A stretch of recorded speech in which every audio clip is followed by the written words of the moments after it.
Y es bueno incorporarlo y que siguiendo esa jurisprudencia y siguiendo lo que ha dicho la doctrina, tengamos nosotros una regulación clara de los contratos que tienen finalidad distributiva en un país con tanta actividad económica en el campo de la distribución.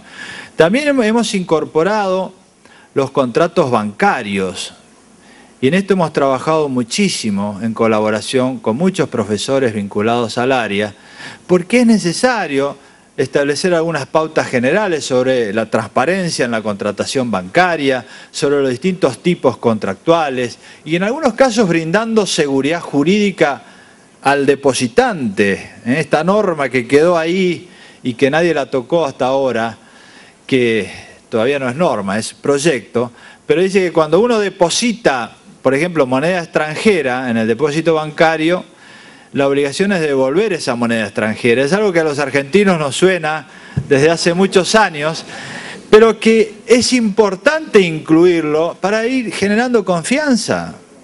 La confianza es el lubricante de las relaciones sociales y nosotros tenemos que favorecer confianza en las relaciones comerciales, porque si no hay seguridad jurídica y no hay confianza, aumentan los costos de transacción, y por lo tanto esos costos luego se trasladan a los consumidores y usuarios. Entonces, hay normas específicas que tienen que ver con algunas realidades, como por ejemplo la prohibición de contratar sobre herencias futuras, a las cuales se le hizo un agregado para favorecer aquellos patrimonios familiares que tienen que mantener una unidad de gestión y no dividirse en pedazos y partirse. Entonces esto está previsto y tiene que ver con la realidad cotidiana de nuestras pymes. También en materia de sociedades comerciales hubo discusiones. Finalmente quedó una propuesta que hizo el Poder Ejecutivo de una regulación de la más limitada en materia de sociedades comerciales. Nosotros habíamos partido de la base del proyecto del 98, más el aporte de muchos profesores de Derecho Comercial que hicieron una base que nosotros luego discutimos e incorporamos en el proyecto, que está en la versión original. El Poder Ejecutivo dijo que esto era demasiado amplio, que se debe legislar en una ley especial de sociedades comerciales, y solo quedó una parte de todo esto, pero en especial la regulación referida a las sociedades unipersonales, algo que la doctrina viene sosteniendo hace muchos años, que está en proyectos anteriores, pero que claro, quedó limitada, y esta es una posición del Poder Ejecutivo Nacional, porque piensa que como es la primera experiencia que se haría, hay que limitarla. Por supuesto que hay quienes dicen que no hay que limitarla en absoluto y ahí dicen que hay que prohibirla totalmente. Es decir, siempre están todas las posiciones. Pero quedó una sociedad unipersonal limitada en algunos campos y con algunas particularidades que bueno, no hay tiempo de explicar.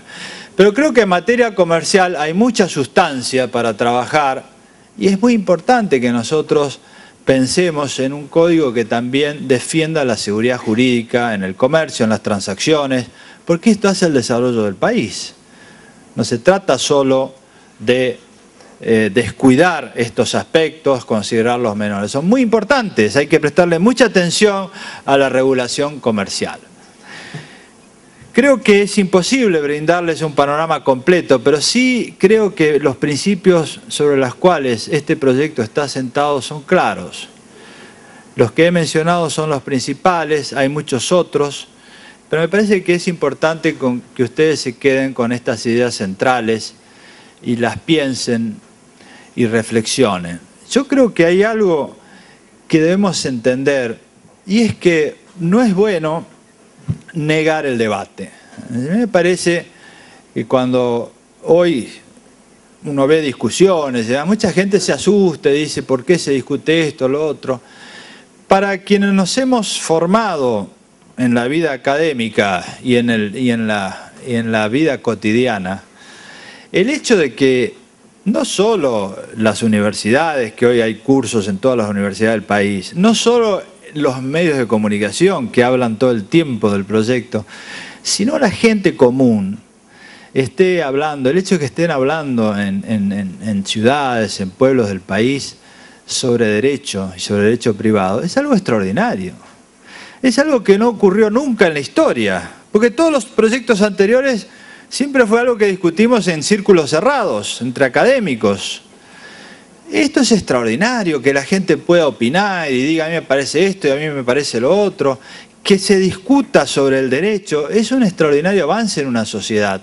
No hay que tenerle miedo. Yo creo además que este ha sido el proyecto más participativo de la historia, y no solo porque tomó en cuenta todos los proyectos anteriores y los trabajos, que ya es un enorme caudal, sino porque además participó mucha gente dando opiniones. Nosotros tres hemos articulado, hemos consensuado, hemos hecho los diseños generales, los redactamos, pero hay todo un caudal de participación constante que todavía sigue ahora. Y es importante ahora el rol del Congreso y de la Comisión Bicameral. No hay que tenerle miedo a la discusión y que se mejore. Lo que sí hay que tenerle miedo es a la frustración. No se puede discutir eternamente y bajo el pretexto de decir, se necesita una discusión más amplia y estemos 25 años como ocurrió en Brasil. Y cuando el proyecto brasileño fue sancionado había perdido actualidad. Luego de 25 años, imagínense, nosotros llevamos 30 de frustraciones, de proyectos que se discutieron y no fueron sancionados. En esto tienen que ver algunas cuestiones que creo que siempre hay que hablar claro y me gustaría mencionarlas. La primera de ellas es la cuestión de los intereses. Siempre hay intereses. El tema es que nosotros sepamos ser firmes, ser fuertes y sepamos poner límites a los intereses, los lobbies, aquellos que quieren su parte dentro de un proyecto. Hay que poner límites, en eso consiste organizar una sociedad.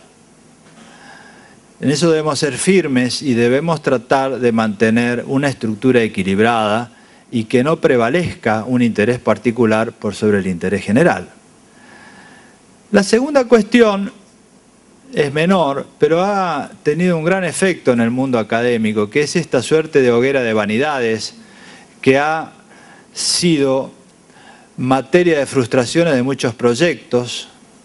Todos nosotros hemos vivido disputas lastimosas en relación a muchos proyectos. Yo que las he vivido he jurado que jamás me voy a pelear con nadie por ningún artículo del Código Civil. Hay cuestiones mejores y más importantes por las cuales uno puede discutir, pelearse con alguien, pero no por el articulado de un proyecto. Podemos disentir, discutir, pero debe haber algún punto en el cual nosotros podamos ponernos de acuerdo.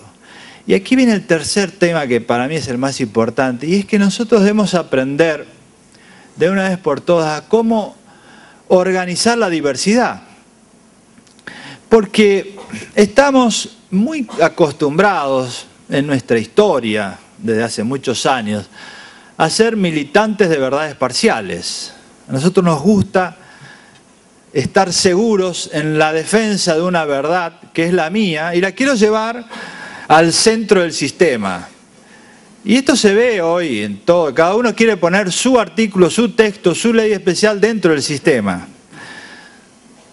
Está bien, pero en algún momento tenemos que tener una cabeza de estadista, de pensar en el interés general, en cómo construir una arquitectura de la diversidad. ¿Cómo se hace para organizar la diversidad? Llevamos una larga historia de frustraciones en todos los campos en este tema. Y es bueno que aprendamos alguna vez que es posible tener conflictos. Los conflictos nunca van a dejar de existir porque forman parte de la naturaleza humana. Uno no puede prohibir los conflictos porque sería absurdo prohibirlos por ley. Es como regular y prohibir las olas del mar. Los conflictos existen en la sociedad, son buenos. Lo que tenemos que hacer es establecer algunas bases sobre las cuales esos conflictos se puedan resolver.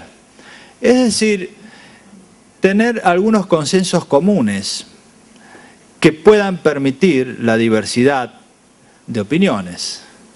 Solo se puede hablar de diversidad de opiniones sobre la base de consensos comunes. Y esto, aunque parezca una paradoja, es buena parte de nuestra historia, porque nosotros hemos prevalecido siempre los conflictos y las verdades parciales, hemos destruido las bases comunes y nunca nos hemos podido integrar bien como sociedad.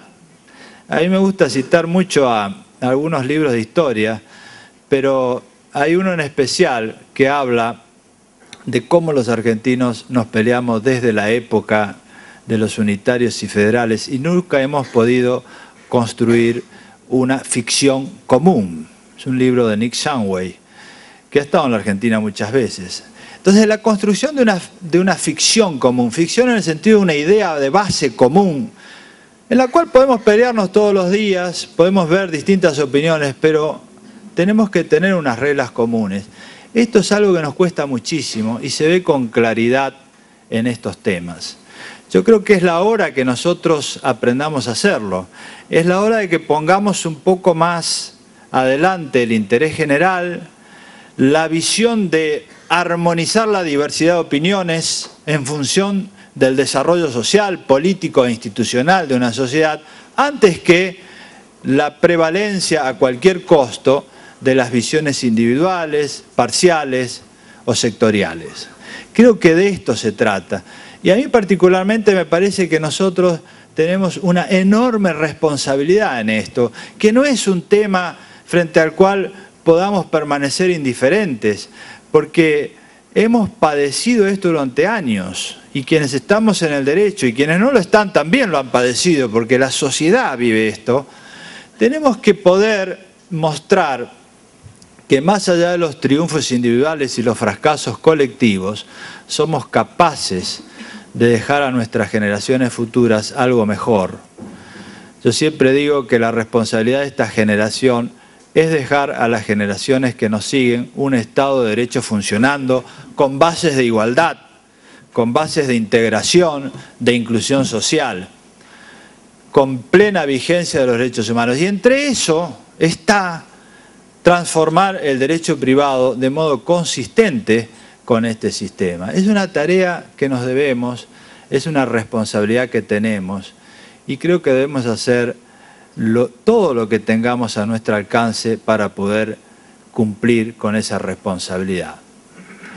No te pongamos las cuestiones personales, sectoriales, esto ya lo hicimos demasiadas veces. Podemos innovar ahora y ser mejores y creo que en esa tarea estamos. Nosotros vemos que hay mucho consenso en la mayoría de los temas. Hay algunos temas en los cuales hay disensos y es lógico, sería absurdo pretender que todos estemos de acuerdo en todos los temas.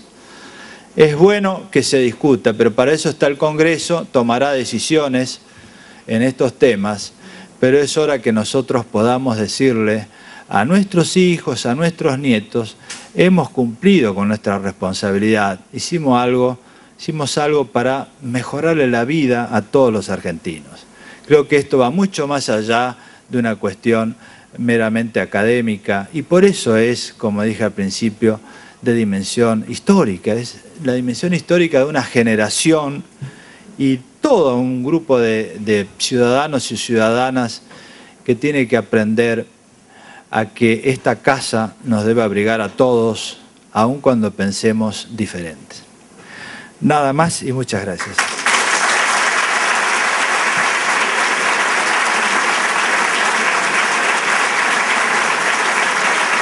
Muchas gracias.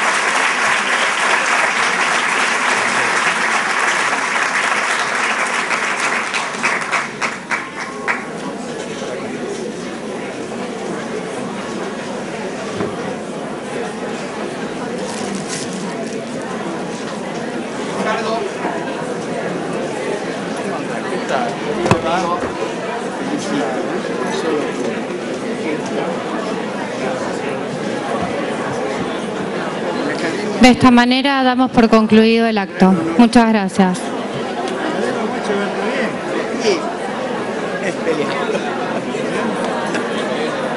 Bueno, y lo felicito al decano por el acto, ¿no? Mucha gente, hay dos salones. las reacciones.